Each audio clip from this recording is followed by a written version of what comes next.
Hey everybody, how you doing? Ugly game. And first of all, let's uh, just get a bit of a taste of what Oakland Raiders head coach John Gruden had to say uh, in after this absolutely depressing debacle of a game. There's no other way to describe that if you are a fan of the team and the organization. Uh, it was horrific. It was embarrassing. It was disgusting. It was angst producing.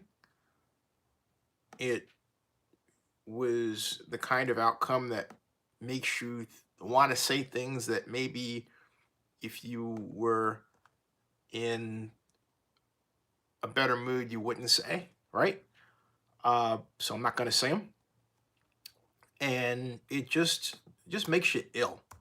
It really does. It just makes you ill. Um, no, no other way to put it than that. It was a logical outcome. In fact, I remember thinking last night, I don't think this is going to go well, talking about the game. And I started to put out a video, but I hoped for the best. And so I thought, I'm not going to do that. I'm not going to give up the ship because there's always, particularly at home, you don't like to bet against the Raiders at home because prior to this game, they were 4-1 at home. Now they're 4-2. So there's always that chance that they just might come back home and solve the problems that I've seen on the All 22, right? If you don't have NFL Game Pass, please get NFL Game Pass. But I didn't. And I give the Raiders credit for fighting during the first half. But to me, it was as if the team was fighting against itself. First of all, let's just get to brass tacks. The Raiders gave up 391 yards through the air, and then basically another century and 3 yards to one guy, Derrick Henry, allowing him to have a 5.7 yard average on 18 carries, which means basically every time he gets the ball, he picks up a little bit more than a first down. That's what that means. Uh, and then, of course, they had complimentary rushers, but they gave up rushes from their running backs, but Henry was the star, as he always is. But think about it. 391 yards through the air. You add 100 on the ground. That's 491 yards. You add 3 yards. That's 494 yards. So that's not including the Titans running back. So if you want to total it up, which I didn't because I didn't look at the total impact as a team, this is how bad. I'm about to read out to you. This is how bad the the kicking was. Um, and this is a failure on defense. I don't think this is so much a failure on offense, although I'll get to that. But it was a failure on defense. And again, I know there are people who love to blame Derek Carr for this and that, but as I've said before, and I'll say again, Carr contends that he only does what he's told to do. So let's go with that. Uh, the simple fact of the matter for this game, folks, is that the Raiders gave up 500 yards. You hear what I'm saying? 500 yards of total offense to the Titans. And the only way you can match that is to do what? To ring up 500 yards of total offense yourself, but you have to play an offense that allows you to do that. You have to play an offense like the Bucks play. High risk, high reward. They throw deep, but maybe Jameis gets intercepted 3 times a game, 2 times a game, no time a game for the last 2 games until today. But he quite literally, talking about Jameis Winston, battled against himself in terms of the game plan. He didn't design the game plan. He had a hand in it, but it was Byron Leftwich and as the offensive coordinator and Bruce Arians as the head coach. Point that I'm making is Jameis Winston was able to pass his way into the lead, and then the defense cemented the lead. The Raiders don't have the kind of offense in terms of design, not personnel, in terms of design, that allows them to come back quickly. It's a offense that's designed to use the run to develop a lead in the first half and then employ the defense to keep the opposition at bay, which leads to the question that you and I have been dealing with all season long. What happens when they bomb us to blank because we're playing a zone, we're not blitzing, we're not playing an exotic set of defenses? And have you noticed that a number of teams are playing these college-style defenses against us?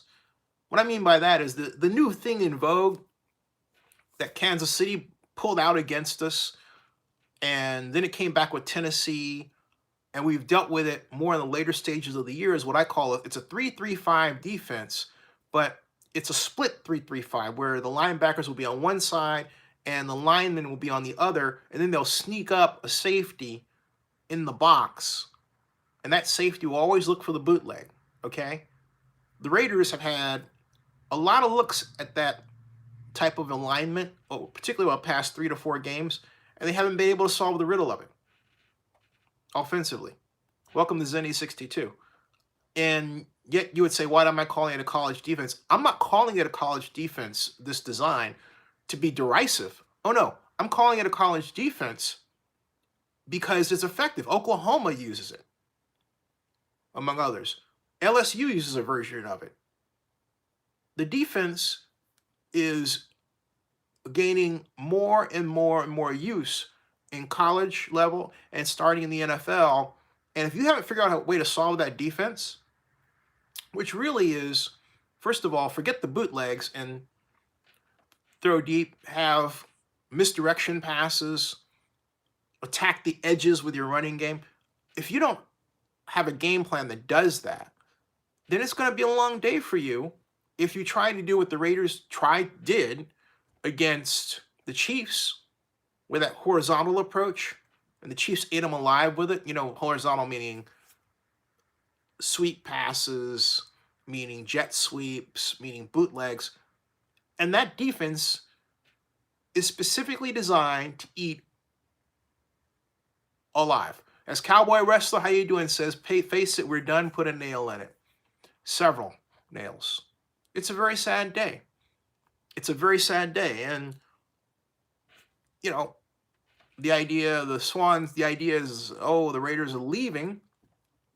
But the way the stadium is going with all its problems, you know what? We may very well see Oakland back in the Coliseum. They have the extension. I understand they got a rent reduction, so that's the same amount. Why would you seek that if you didn't think you're going to wind up returning to Oakland? Look at the problems that UNLV is having, okay? Someone said they clear that up. I didn't look to see if that's the case. All I have to do is type UNLV football, like that, and then Raiders, okay? And they hit return, and what I find is, let's see here.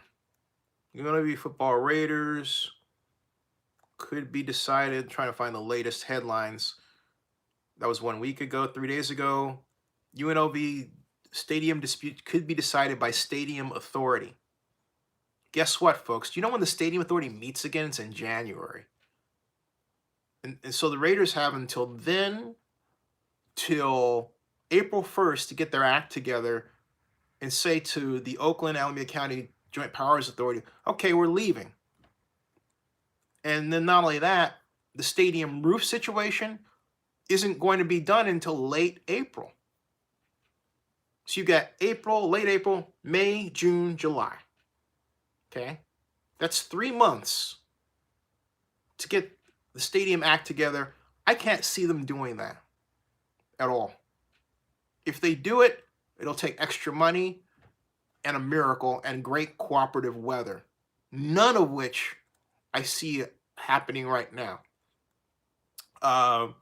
And so as I read this as of December 3rd, okay, it says that the snag in the scheduling of 3 UNLV non-conference football games at Allegiant Stadium is boiling down to priorities in the interpretation of 5 words, um, and it could take a review by the stadium authority.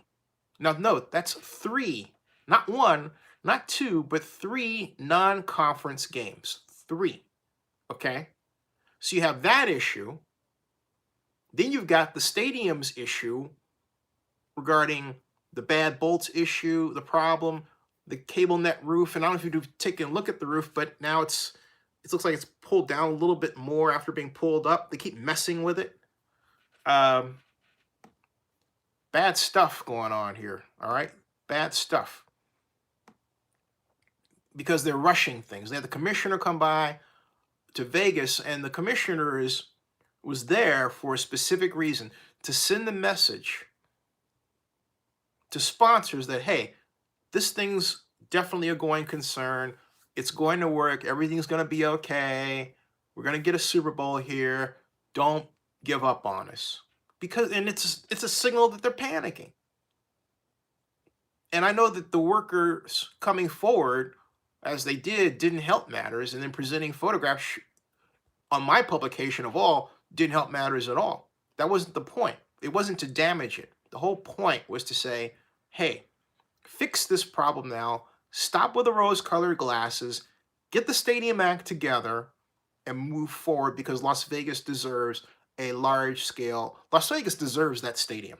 Do you know that they have a plan for Beyonce to have the first stadium residency there? Hey, Chi, how you doing? And then first stadium residency and bring 500 dancers in there? But think about it. What if this thing starts shaking and everything? You've got Beyonce's dancers going, people are going, all of a sudden the bolt pops. And 2, and 3. And next thing you know, 4, 5, 6, 7, 8, 9, 10, 11, blah, blah, blah, blah, blah, boo, you got a problem, okay? You don't want that to happen. So it's really important. I don't care how pissed off people might get with the fact that the workers came to me, because they did. And I decided to put that out there on their behalf because I did. And they decided to work with me because they did. The end game is to bring attention to the problem and have people who maybe weren't informed, who are close to the action, say, hey, we need to check in on this. Don't tell me how you feel about Zenny. Don't tell me, all this other stuff. Check this out and fix it. Stop with the rose-colored glasses and start working. I've heard some of you, disgruntled people about leaving Oakland and all this. Look, that ship has sailed, all right?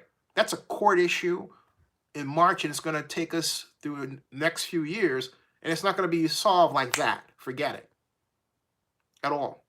That ship has sailed. And as I said before, when it was clear that multi-billionaire Shell Adelson was involved, I said, you know what? We're going to get wowed, all right? Because this guy's got a ton of money. So I expect, if we're going to do this in Vegas, which is a fantastic city, CES is coming up, I expect to be wowed. Get this thing right. Forget all the other stuff, all right? Now, the Stadium Authority won't meet until then. But now we have this current problem. The Raiders, the product on the field is awful. The players are great. It's the coaching, okay? And structurally, the problem is this. It's not just the Raiders. Yeah, the coaching's bad, okay? I hate to say it that way, but the coaching is bad. Pure out, the coaching is bad. And I'm sorry, I love John Gruden as a person. He's a friend, and I believe he can do a better job than he's doing. But he's married to old school football and all of this jazz. And no one has the time for that. There are too many organizations that have modernized their approach. And I don't mean to say that his approach is totally not modern, but between on defense not blitzing effectively and not using more exotic fronts, they have the single gap issue down, and not making proper adjustments. They don't have, I said this before, they don't have well, maybe take this in a different direction. They don't run. It's not the playbook doesn't have it, but they don't run 5 wide receiver offenses, something that gets them down the field quickly. They can do it, but they haven't. And somewhere along the line, the idea, which is a great one, of getting Josh Jacobs his 1,000 yards, which worked, but using that as the, hey, game, this how you, using that as the basis for a playoff team didn't work for 2 primary reasons. A, the defense was vulnerable against the pass, and I don't care who you get rid of. Look, Gainley and Conley, gone. Did it improve anything, sending him to the Texans? No, it didn't, because that wasn't the problem. All right? That wasn't the problem. Okay? So, at all. All right? So, can we beat Jacksonville? She asks. My thought, basically, is it's not that I don't know that we can beat Jacksonville. Well, I think it'll be embarrassing. And I think the question is, are the Raiders prepared to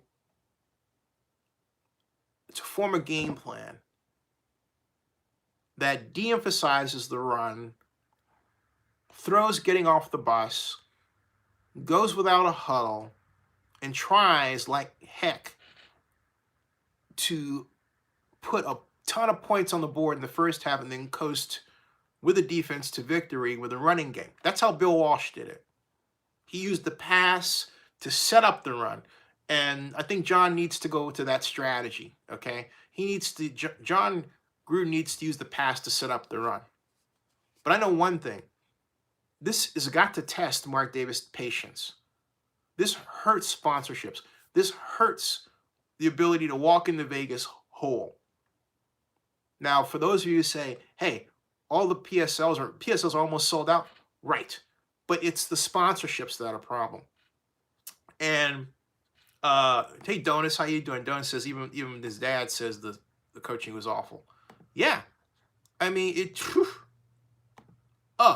and John Santos says, what about the defensive coordinator? I think there needs to be a change of defensive coordinator. I didn't say that before, but look, after you give up 116 points in 3 games, an average of 38 points a game, and then you get 500 yards posted on your forehead, it's time to make a change. But I am not in favor of making a change just because. Listen to this, folks. Listen to this. When you make a change, you have to know what you're going to change to. Anyone can get booted out of the stadium, right? But what if you're going to fire Paul Guenther? You have to ask in a statistical way. First of all, what do you want to achieve on a per game basis? What are your ceilings? What do you want to stop? What kind of plays do you normally face that are giving you a problem that you need to stop? Simple answer. The deep pass. Out of play action or out of asymmetric offenses. You would say, what do I mean asymmetric offenses? Remember the Chiefs? They had 3 wide receivers to one side, and they brought the flanker in motion around, or sometimes they use the running back, thereby making 4 wide receivers on one side. And so the Raiders zone it, get killed by the slot guy being wide open. That's happened a bunch of times. You would think by now the Raiders would say, you know what, we're not going to play a zone, we're going to play man. You know what, we're going to play our version of an inverted inverted coverage. That is, cover the inside route instead of the outside, right? Like Chiefs did to them. But what's happened over the 3-game period is, I call it the layer cake of game plans. What the Titans did included what worked because the Chiefs did it. What the Chiefs did included what worked because the Jets did it. And what the Jets did included what worked because the Bengals did it. And even though they didn't win, the Bengals actually set the blueprint, to beat the Raiders. Because if you were at that game, and I was, the Raiders were flirting with a loss, which would have been embarrassing. John knew it. Everybody knew it because we were supposed to, on paper, blow out the Cincinnati Bengals, and it didn't happen. All right? Donna says, Raiders GM, no, I think Mike Mayock's done a great job of bringing in players. But look, I can give you the proper ingredients to make the best peel-a-pound soup ever, but if you don't execute it properly, maybe if you burn something a little bit, or maybe you forget to add an ingredient so it tastes right, that's on you. I went to the grocery store, I got you the groceries, but it's up to you to put the groceries together to make the right meal, and John Gruden is not doing that. I said it before, and I'm not going to change on that. Mike Mayock has earned his game balls, all right, this year with the performance of his young rookies. And no question about it, how the coaching staff has used them. No question about it, okay? No question about it. Rick LaFleur says, is Carr capable of take us there? Let me ask you a question. What is wrong with Derek Carr? See, to me, it's not Carr is not the problem. When I look at the Raiders, I look at this. Okay, first of all, I look at design. He's being put. You got a guy. Let me put it this way with Derek Carr. You got a guy who can basically be a Lamborghini, but he's being asked to be a Lexus. All right. Nice car, great car, quality car, but it's not the fastest car. And the Raiders need a fast car. I'm talking about the offensive design and the approach. The current approach isn't working. And by that, I'm not dissing the Bill Walsh offense that he runs. I'm dissing the way John runs it. And that means the plays that he...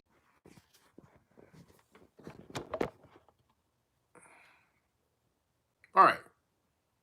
I am back. Sorry about that, folks. I got a phone call, and as I was trying to say before, we went to a funeral this time, and so I'm going to wrap this up early because we're still picking up the pieces from the funeral. Okay, so there you go. And anyway, what I was saying, is this blurry to you? Okay, hold on one moment, please. Let me try something. Everyone's coming back, so maybe it's not so bad. Let me do a little diagnostic here. One moment. Okay, live. I'm live, you're live, and I believe that should be better. And see this? You see that? Just testing. Because if you can see that, I'm going to go. You ready? I'm going to go anyway. All right, I'm going to go anyway. I don't mean leave. I mean go, like stay here. Cool. Hey, Esteban, how you doing? All right. As I was saying, I'm going to wrap this up because we're still picking up pieces from a funeral.